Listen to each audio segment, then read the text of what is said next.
Di tengah dunia yang masih goyah setelah pandemi, Karibia tiba-tiba meledak menjadi pusat perhatian baru berguncang oleh deru kapal perang Amerika. Washington mengerahkan armada besar mendekati Venezuela, sementara Caracas segera mengerahkan 15.000 prajurit UAV dan kapal perang ke perbatasan Kolombia. Suasana konfrontasi seperti era Perang Dingin kembali membuat publik bertanya, apakah Washington sedang mengincar kartu minyak atau tujuan sebenarnya adalah menghancurkan negara kartel tepat di sisi selatan Amerika Serikat? Venezuela sejak lama dianggap sebagai gudang emas hitam dunia dengan cadangan minyak yang telah dikonfirmasi sekitar 303 miliar barel, angka tertinggi di dunia. Pada dekade 1990-an Amerika pernah sangat bergantung pada pasokan ini, pada satu waktu mengimpor hingga 1,5 juta barel per hari, hampir 16% dari total impor minyak. Bagi Washington saat itu, Caracas bukan hanya mitra energi tetapi juga mata rantai strategis dalam keamanan energi nasional. Namun titik balik muncul sejak tahun 2019 setelah serangkaian sanksi keuangan dan perdagangan Amerika menurunkan impor minyak dari Venezuela menjadi nol. Pada saat yang sama, revolusi minyak serpih membantu Washington beralih dari posisi pelanggan besar menjadi produsen dan pengekspor energi terkemuka dunia. Sejak itu, faktor minyak Venezuela tidak lagi memegang peran menentukan dalam perhitungan Amerika seperti sebelumnya. Namun hal ini tidak berarti minyak kehilangan nilai strategis.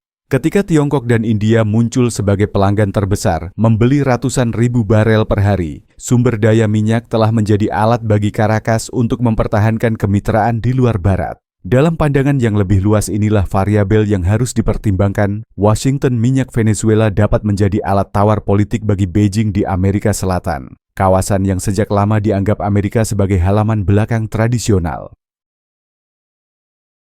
Singkatnya, dalam hubungan Amerika, Venezuela saat ini minyak tidak lagi menjadi pendorong langsung tindakan, tetapi tetap memegang posisi sebagai kartu tambahan dalam persaingan strategis Amerika, Tiongkok. Dan justru karena faktor minyak telah berkurang, bobotnya fokus saat ini beralih ke masalah keamanan domestik Amerika, narkoba, dan tekanan politik dalam negeri.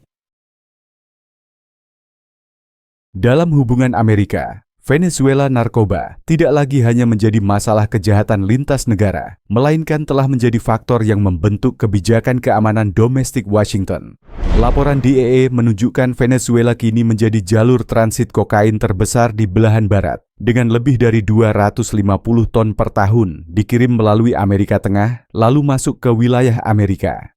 Hal ini berarti dalam pandangan Washington, Caracas bukan hanya mitra yang sulit, tetapi juga mata rantai langsung dalam rantai ancaman di dalam negeri Amerika. Pandangan tersebut diikuti dengan seperangkat alat tindakan yang jelas, sanksi terarah, pembekuan aset patroli, penyergapan di laut, dan bahkan hadiah hukum terhadap individu yang dituduh terkait jaringan narkoba. Kenaikan hadiah untuk Presiden Nicolas Maduro dari 15 juta dolar Amerika pada tahun 2020 menjadi 50 juta dolar Amerika pada tahun 2025 adalah bukti nyata. Ini adalah kasus langka di mana seorang kepala negara ditempatkan sejajar dengan tokoh yang dituduh sebagai pemimpin teroris internasional. Faktor waktu semakin terlihat jika ditempatkan dalam konteks internal Amerika Serikat. Tingkat kematian akibat fentanyl dan kokain telah mencapai rekor, membuat masalah narkoba menjadi krisis keamanan publik. Dalam tahun pemilu yang penuh kontroversi, tekanan dari opini publik dan lawan politik membuat Gedung Putih sulit hanya berhenti pada pernyataan diplomatik. Ketika risiko domestik melampaui ambang batas kebijakan luar negeri, seringkali terpaksa mengganti gigi dari tekanan ekonomi menjadi unjuk kekuatan militer. Dari sudut pandang analisis, hal ini menjelaskan mengapa kebijakan Amerika terhadap Venezuela tetap keras meskipun ada perubahan di pasar energi. Masalahnya bukan lagi minyak, melainkan pandangan Washington bahwa Caracas adalah mata rantai berbahaya dalam rantai pasokan narkoba lintas negara. Dengan kata lain, dalam pandangan Washington, menghancurkan kartel adalah alasan yang memaksa tindakan segera saat ini. Pertanyaan bagi pengamat adalah, ketika sebuah negara telah dilekatkan citra dengan arus narkoba global, apakah masih ada jalan untuk keluar dari lingkaran ketegangan dengan Amerika? Ini bukan hanya masalah Venezuela, tetapi juga ujian bagi tatanan internasional, di mana keamanan non-tradisional bisa lebih penting daripada sumber daya dan energi dalam membentuk kebijakan para kekuatan besar. Venezuela tidak hanya dikenal dengan cadangan minyak raksasa atau perannya dalam jalur penyelundupan narkoba, tetapi juga telah menjadi titik tumpu strategis dalam permainan global antara Amerika dengan Rusia dan Tiongkok. Inilah alasan mengapa Washington sering menempatkan Caracas dalam kelompok perhatian keamanan khusus. Di bidang ekonomi, diplomasi menurut analisis Brookings Tiongkok pernah menggunakan kerangka minyak tukar kredit dengan total nilai puluhan miliar dolar Amerika untuk mengikat Caracas, menjadikan sumber daya energi sebagai alat untuk menautkan kepentingan jangka panjang. Secara paralel, Beijing juga ikut serta dalam sejumlah proyek eksploitasi di wilayah sengketa Essequibo, membuat persoalan Venezuela semakin syarat nuansa geopolitik. Dalam aspek militer, menurut sumber Reuters dan BBC, Rusia telah berkali-kali memamerkan kehadiran jarak jauhnya di Karibia. Langkah Moskow mengirim pembom strategis Tu-160 mendarat di Caracas pada tahun 2018 dan 2022 adalah sinyal bahwa Kremlin ingin mempertahankan batu loncatan tepat di sisi selatan Amerika. Selain itu, kontrak senjata dengan Rusia dari Su-30 Mk2 hingga sistem pertahanan udara S-300VM juga pernah membantu Venezuela memiliki kekuatan yang cukup untuk memberikan efek jera di kawasan. Jika digabungkan, hal ini menunjukkan bahwa Washington tidak hanya melihat Venezuela melalui lensa narkoba atau minyak, tetapi juga menganggapnya sebagai batu loncatan strategis yang dapat dimanfaatkan para pesaing global. Pertanyaan yang muncul adalah, apakah Caracas cukup mampu mengendalikan peran ini secara mandiri, atau justru akan jatuh ke dalam posisi dikendalikan oleh kekuatan besar dari luar? Dari pihak Caracas, cara penafsirannya sama sekali berbeda. Pemerintahan Maduro berulang kali menegaskan bahwa tuduhan narkoba hanyalah dalih, sementara tujuan sebenarnya Washington adalah mengganti rezim. Argumen ini bukan tanpa alasan. Mereka terus-menerus membandingkan dengan presiden dalam sejarah, mulai dari Panama tahun 1989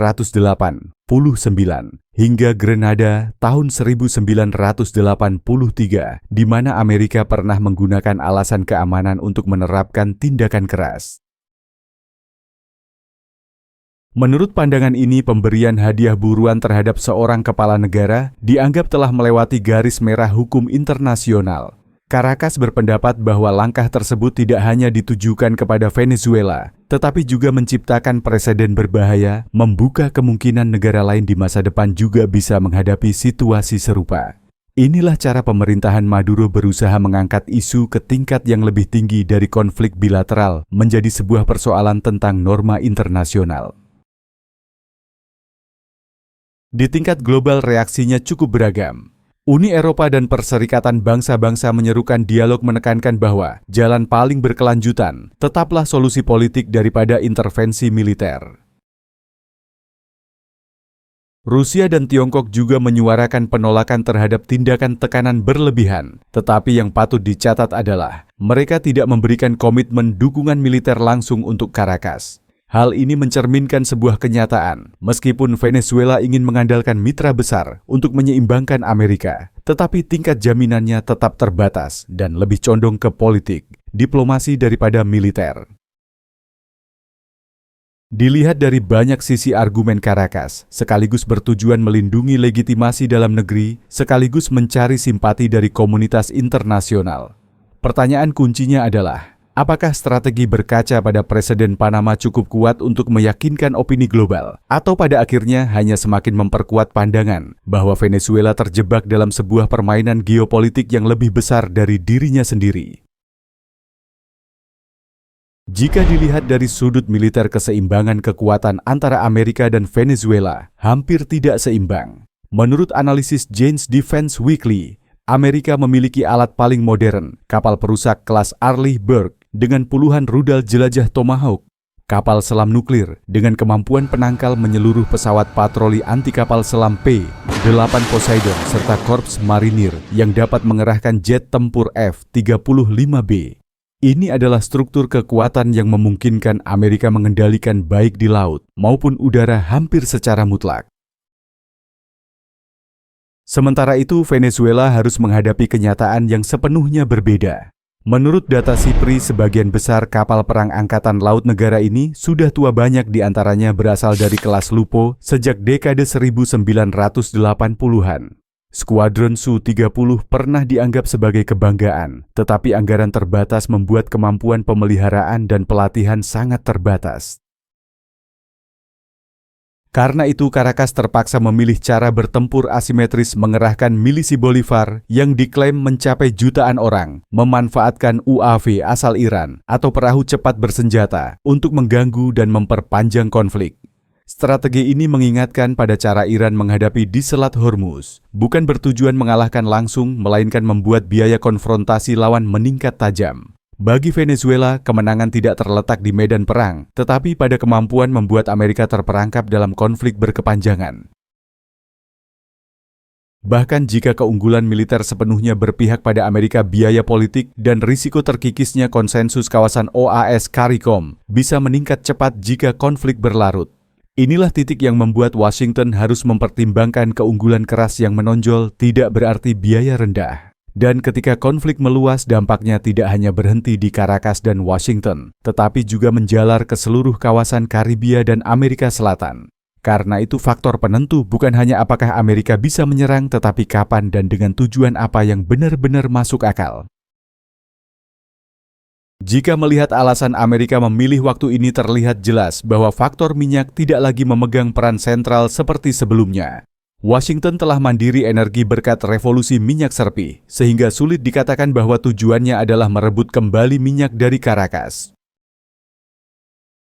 Masalahnya terletak pada lapisan yang lebih dalam, menghancurkan model yang dianggap Amerika sebagai negara kartel yang terkait dengan perdagangan narkoba dan garis konfrontasi dengan Washington. Hal ini tidak hanya terkait dengan keamanan domestik, tetapi juga cara Amerika mengirimkan pesan yang lebih luas tentang peran kepemimpinannya di kawasan. Dari sudut pandang internasional, tindakan ini bersifat strategis, menegaskan bahwa Amerika masih menjadi pemimpin di belahan barat. Dalam konteks Rusia dan Tiongkok memperluas pengaruh di Amerika Selatan, Washington ingin menunjukkan bahwa tidak akan membiarkan kekuatan luar manapun menetap lama di kawasan yang sejak lama dianggap halaman belakang geopolitiknya. Pelajaran yang dapat ditarik di sini bersifat menyeluruh. Pertama, sebuah negara jika terlalu bergantung pada sumber daya, tanpa melakukan reformasi tata kelola cepat atau lambat, akan jatuh ke dalam lingkaran ketergantungan dan krisis. Kedua, beraliansi dengan kekuatan besar di luar kawasan bisa membawa manfaat jangka pendek, tetapi ketika gejolak terjadi, tidak ada yang bisa menjamin akan turun tangan menyelamatkan.